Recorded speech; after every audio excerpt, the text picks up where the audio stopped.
Hey everybody, welcome back. Nice to see you. Tonight I've got with me Joe and Jen and Hi. Zoe. Hi. Hi. Hello. Hi. Hi guys. We're really pleased to have you back, Zoe. You went on a bit of a sabbatical, didn't you, from our book club podcast, but you're back and we're really pleased to see you. Oh, thank you.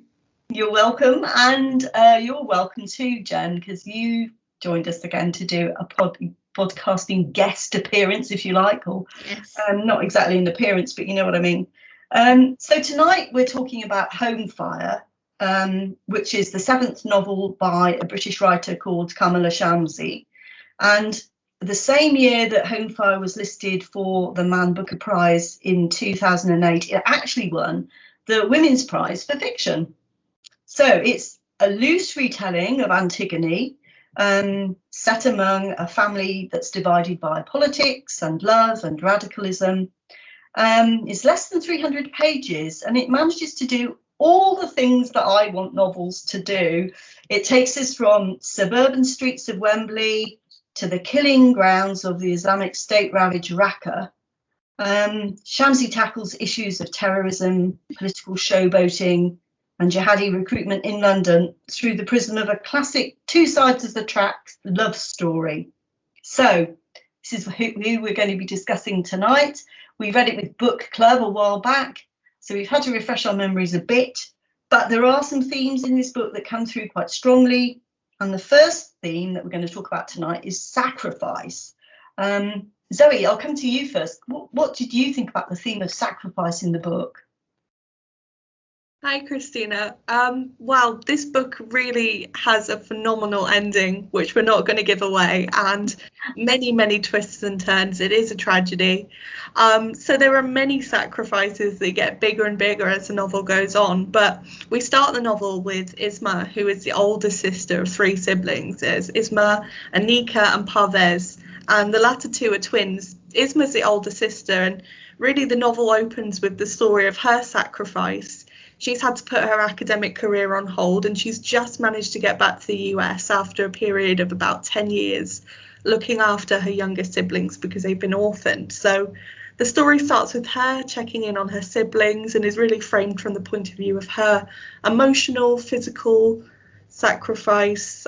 We find out later that the family's dad is absent because he is somebody who was accused and captured for terrorism and later died in Guantanamo Bay. So the family already has a past and a history that Isma, I think, is trying to distance herself from by focusing in her studies. On second reading, it really struck me how well Shamsie writes these characters, because on reading about Isma's sacrifices again and the things she had to do to look after her brother and her sister, it struck me how much this actually forms part of how she sees herself and her world, and her complete identity is based around herself and her siblings and the sacrifices that she's made for them, which namely were to stop going to university and school. She had to get a job and really support their emotional and physical well-being throughout their teenage years in the absence of their parents. To what extent that she actually is like a mum or whether she's like a sister is very blurred. I think for her that the lines are very, very blurred. And it's interesting, I know we're going to talk about Antigone a little bit later in our discussion because, as you said, Christina, the book is based on that.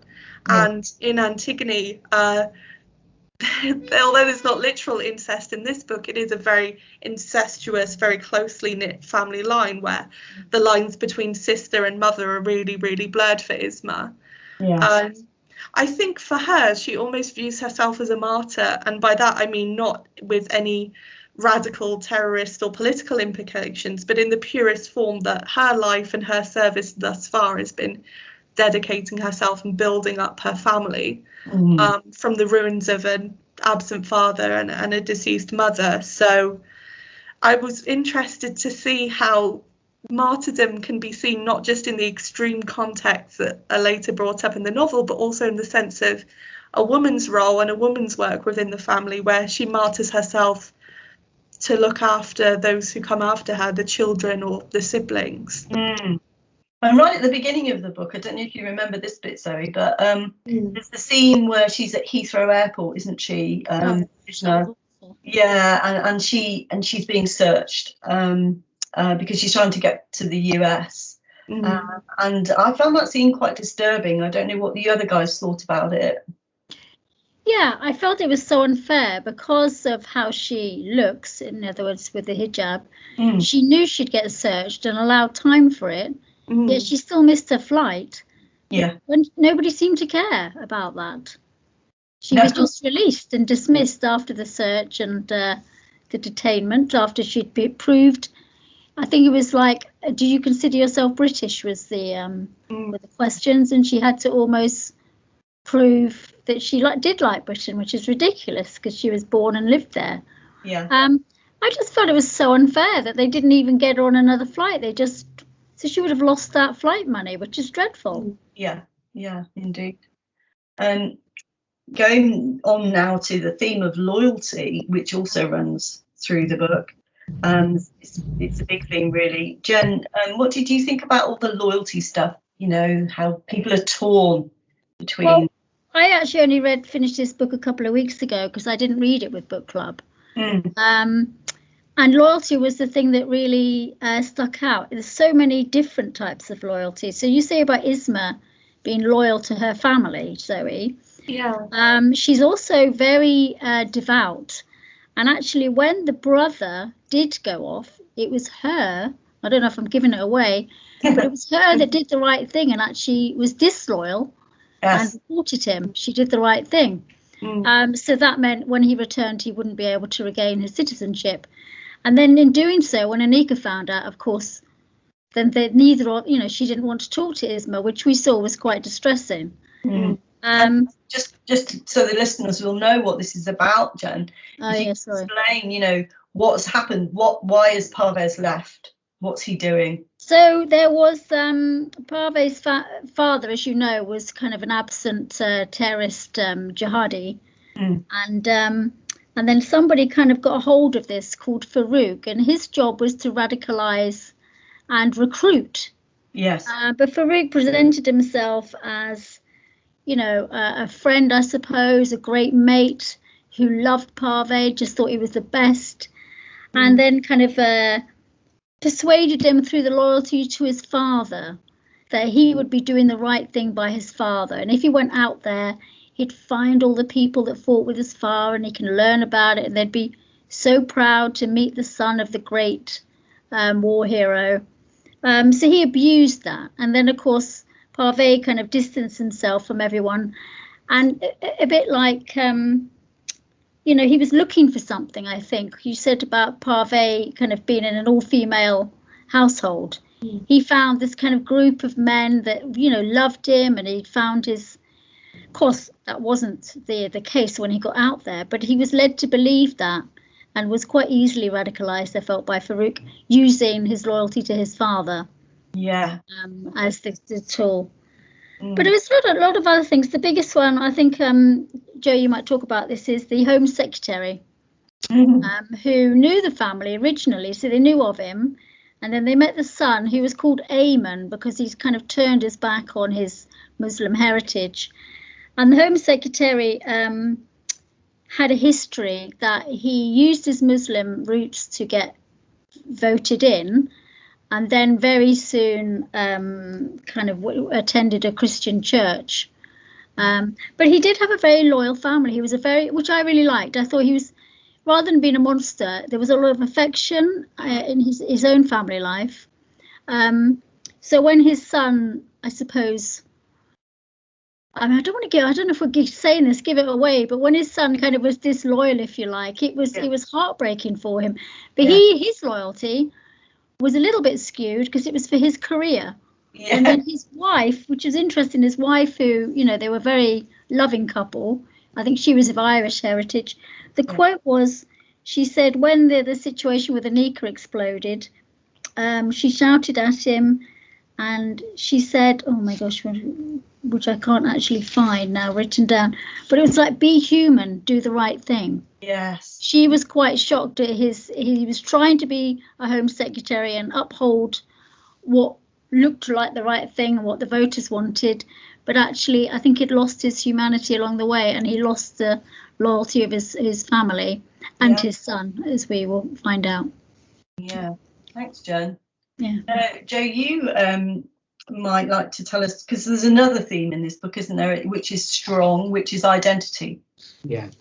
So, you know, Jo, what did you think about the identity theme in the book when you? Well, it's a big theme, yes. I mean, as we've said, it's a contemporary retelling of Antigone, and it's effectively done through the story of two immigrant families, both of Pakistani Islamic heritage, the Pashas and the Lones, and how they differently deal with the conflict between being Muslim and having a heritage that they are or aren't proud of, and being British, and to what extent their loyalty to Britain as their new home supplants their love for their heritage.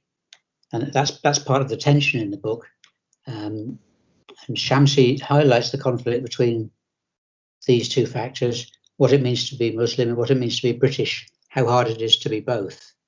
So we've had the example already of Isma's interview by the security officer at Heathrow, that purely because she turns up there in a hijab, for no other reason, she's taken aside and questioned. Her loyalty to Britain is put to her. How can you be British? Do you feel British? And it happens on other occasions. Karamat Lone, who's now become Home Secretary, has decided that the best way for him to advance himself politically is to abandon his love for his heritage, if you like, and cleave to Britain and loyalty to his new country. So he is described in one place as having, he says he has a Muslim background, but Shamsie says basically he spends the whole book striding away from his Muslim background. He's decided to dispense with that for the sake of his career. There's an example where he goes back to his old school to talk to the pupils, most of whom are from Muslim families.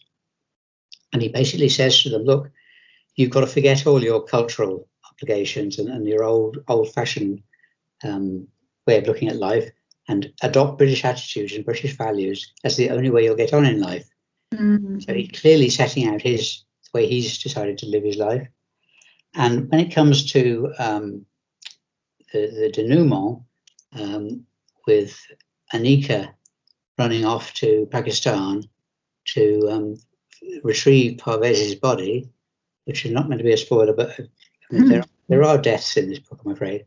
I won't tell you exactly what happens at the end, but Anika goes out there and behaves as Antigone to retrieve her dead brother's body, and as well as Parvez, the if you like, the rebel brother, being stripped of his British nationality by Karamat Lone, so is Anika.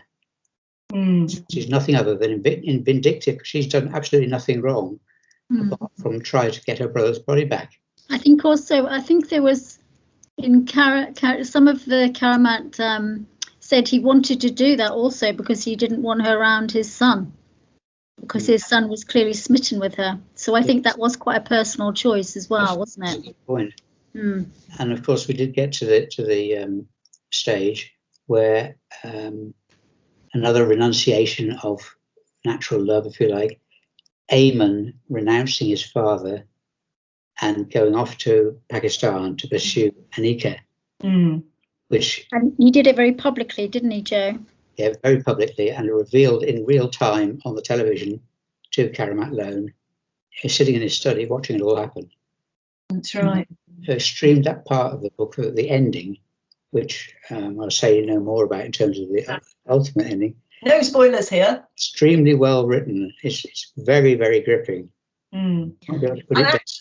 Actually, when we think about this book now, how actually pertinent it still is. When she published it in 2018, if you remember, there was at the same time in the news and the media was all the talk of the Begum girl who, had gone to join jihadis and was wanting to come back to the UK, and it was decided that she couldn't and that she was stripped of her citizenship. So we have this book, which was so timely, And at the time, of course, we had Sajid Javid, who was the Home Secretary. So there's a lot of parallels between what was going on in the UK at the time in Britain, how we were deciding about whether or not we were going to let people who had, gone off to join jihadis, whether we're going to let them come back or not. And we're still rumbling along that now, because there's more in the press at the moment, isn't there, Zoe, about the Begum girl. Yeah, Shamina's actually done an interview wearing what we would consider westernized clothes very recently, and said she would rather die than go back to ISIS. So once again, she's in the news, and people are debating whether or not she has the right to return to the UK. So it's still been going on even this week. Yeah, exactly. I think reading the radicalisation of Parvez, he was just a complete victim in it. It was awful. He had no idea how it was going to be. He wasn't going to go out there to fight. He was going to go out there to work for the media side. So I feel that passage, that radicalisation, was a really good insight to how maybe that young girl was led to all these lies and radicalised. And she was very young as well. She was 15, I think. She was 15, and she and her two friends, the three of them, all went out there to become brides of ISIS fighters. I mean, what a thing to do, to leave your family in London, set off halfway across the world to become the forced wife of a man that you don't know, never met. Yes. Fighter from another country. I think Shamima Begum ended up marrying a Dutch ISIS fighter. That's right. And then lost 3 babies in the course of the whole thing. That's right, she did. Just going back to the book a minute, because actually we should make it clear to the listeners that Parvez actually was wanting to come back, wasn't he? He wanted to come back to the UK. In fact, he was fleeing he was so still close. trying to escape. He was. Yeah, he was fleeing, and unfortunately lost his life when he was fleeing. But we won't tell you exactly how that happens or who does it. But actually, there's a lot in this book that makes us realise that all the issues that were there in 2018 are still here in 2021. We haven't really resolved it. The blurb on the back of the book includes the quote, "It makes you think uncomfortably." Yeah. So while we're talking about this subject, is it something, when we're talking about big issues like religion and radicalism and racism, do you guys find it easy to say how you feel about it, to speak your views out clearly, or do you tend to be quite reticent about sharing your opinions? I think I'm quite reticent because I don't think I'm in a position to have an opinion. Because I'm not in it personally. I don't have the correct information. I mean, reading books, particularly The Beekeeper of Aleppo. Yes. The other week, that was like, oh my God, that's awful. Why can't we just give everyone asylum and not have them trudge across countries? But I think the press is quite biased, I think. I think it's been really biased the last couple of years, particularly with UKIP, poisoning everybody's minds. And just as an aside, the airport scene where she was searched just because she had a hijab, and therefore it makes you a terrorist. When I was a student, we had some Northern Ireland boys on our course, and we went out to Barcelona, and they knew that they would get stopped. Yeah. I was like, oh, that's ridiculous. And of course, it's literally because they had a Northern Ireland passport. Yeah. And I think that is still present. I think that's still there. And I don't know, even though I find it shocking, I sometimes don't want to know. Does that sound awful? Because it's so depressing. I think the book did make me really hate jihadis and ISIS. Yes. It made me think they are just awful people doing this in the name of God and thinking they're doing the right thing. I just want to say at this point something really interesting that I learned from a Muslim friend of mine a few years ago. So the origin of the word jihad actually has nothing to do with suicide bombing, martyrdom. Jihad actually means to make a journey or a religious pilgrimage. So I think for a lot of Muslims in the UK, and as a secular white woman I cannot speak on behalf of everybody, but what really, really surprised me was the way that this simple and quite beautiful word that purely means to pilgrim, to do something that really is related to your faith, has been turned almost into a verb, a noun, a word that's used to associate with people who kill, and it's horrible. Yeah, it's a really difficult situation, isn't it? I think in this country at the moment as well, and with stuff that's been going on in Afghanistan as well recently, it's just brought everything back up to a head. Talking about Shamsie's prose, as always, she's written 7 novels, and this is the 7th of her novels. Always elegant, always evocative, I think. She just manages to pull off a fine balancing act, I think, in this book, between exploring the clash between society, family, and faith in the modern world, while also tipping its hat to the same dilemma that in the ancient one. So it's almost saying, how far have we really come? Yeah. Have we come anywhere near as far as we should have done in all these hundreds of years? What do you think, guys? The thing I like about it is, yes, I agree that what the ancient Greeks knew 2,500 years ago is still true now. Yes. There's nothing about being human that they didn't know. So we think we're so great, we know everything, we find everything out. You've only got to look at the ancient Greeks to know everything about being a human being. Just remind us, Joe, what the story of Antigone is about. Well, it's essentially that Antigone is the equivalent, if you like, of Anika. It's a young woman whose brother is killed in a rebellion, and because he was a rebel, his body is dumped outside the city walls of Thebes, and the king of Thebes refuses to allow anybody to wash his body and bury it. And she's horrified because she wants to give it its proper religious dues and to bury it properly. And she breaks the law and is caught trying to retrieve the body and bury it. And she's condemned by the king, King Creon, and condemned basically to a horrible death, taken away. Yeah. And it all ends very, very badly. It involves the fact that Creon's son, who is conveniently called Haman, Yes, is in love with Antigone, and he intervenes in a way that is tragic. So in the same way that there's a tragedy right at the end of Shamsie's novel, there's a tragedy at the end of Sophocles' story of Antigone. Yeah, definitely. Yeah. I didn't actually know the book was based on Antigone until afterwards, and the ending is very abrupt and it just leaves you hanging. Yes. And I actually couldn't quite believe the ending because the writing is really a good pace. And I like the way I couldn't predict where the story was going, as it went along, because I didn't know it was based on Antigone. But the ending, I had to look it up. I thought, that's not happened. Yeah, and it did. She just left you, which I thought actually was quite good. Yeah. Because it left you quite shocked, I think. Yeah, definitely. I definitely felt shocked at the end of this book. Yeah.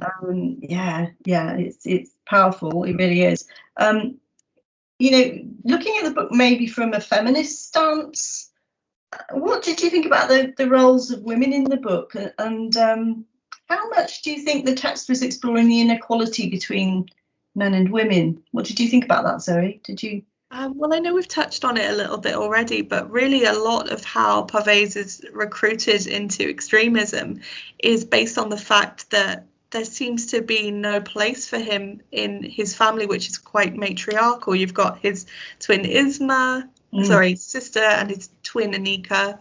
Yeah. So not only is his loyalty to his father's memory and to the work he did played on a lot, but also the fact that they're from a very low income family. They're struggling to make ends meet. The girls, they have their roles. Isma is caretaker, and Anika is finding her way in the world and studying, but yet there's no place for Parvez. And I think it's important to note that on the one hand, we could look at the way that female characters always sacrifice themselves for love, whether that be for their family, for romantic love. But on the other hand, you've also got to think about, and maybe ask yourself some uncomfortable questions about what men's role is in a modern society where women are becoming more and more empowered, and we've got young men and young boys who potentially are going to be targeted by people of all faiths and backgrounds. You've got, unfortunately, a tragedy in Plymouth recently where a young man was drawn in by what's called incel culture, which again plays on the stereotypes that feminism has damaged modern society in not providing a role for men and leading them to these acts of extremism. And it certainly made me think uncomfortably about how that can be resolved. I still don't have any answers on that. Well, what was quite interesting is Anika was actually, when she was pursuing Eamon, which actually started with an ulterior motive, because she was actually being loyal to her brother. She was trying to get her brother, back in the country. But she was an incredibly sexual and powerful being, I thought. And I think there was something that she was naked, but she still had her hijab on, which I think the Eamon found fascinating. That she was such a confident sexual woman, and I mean, she really had him round her finger. She really did, because she'd turn up when she wanted to. She wouldn't give him her phone number. She was very much in control of that, I felt. Yeah, there's a lot in this book about that, isn't there? As I said, it's less than 300 pages, but there's so much packed in. If you're thinking of reading it out there, would you guys say it's a good one for a book club to read? Yes, definitely. There's so much to talk about, and it's likely to provoke good arguments or good discussions between people in a book club. Yeah. So topical as well, isn't it? It just doesn't ever seem to go out of, we've discussed that, that's all past, because we're still in it, actually. Do you think it's a good one for book club, Zoe? Yeah, definitely. I mean, going back to your earlier question about whether or not we're reticent to share some of our views about political topics or topics that are maybe contestable, weighted, a book club is a really, really good place to talk about some of these things, because, as you were saying, you can get a different perspective. You can go behind the headlines almost and think about why a character is motivated to do something, as opposed to just reading opinion pieces, and to be able to discuss them with a book club with a book like this, I think is great. Yeah. Yes, I mean, I read this without the book club because I only read it last month. But when I read a book like this, it has a lot of issues, but fundamentally it's a really good story. And then I do miss that. I think, oh God, I wish I could talk to the book club about this, because, like you said, it's not the same as looking up reviews or looking up online things, which might flesh it out a little bit for you. But sometimes in the book club, my opinions are changed. If you rate it, and then at the end of the book club, your rating might go up or down based on other people's perspectives of the book. So one of the great things about book club isn't it, actually, is that you can thrash out these things. You feel that you can express your opinion, and it's okay to have your opinion. And you may not agree with everyone else's opinion, but that's okay. So big woo for book clubs, eh? On that note, we've come to the end of our podcast. Thank you again, panel, for coming along tonight. Thanks, Zoe. Thank Joe. Thank Jen. Thanks. Next month, we're going to be talking about The Heart's Invisible Furies by the great John Boyne. Thank you, listeners out there, for continuing to support us. We really appreciate it. Until then, keep safe and goodbye.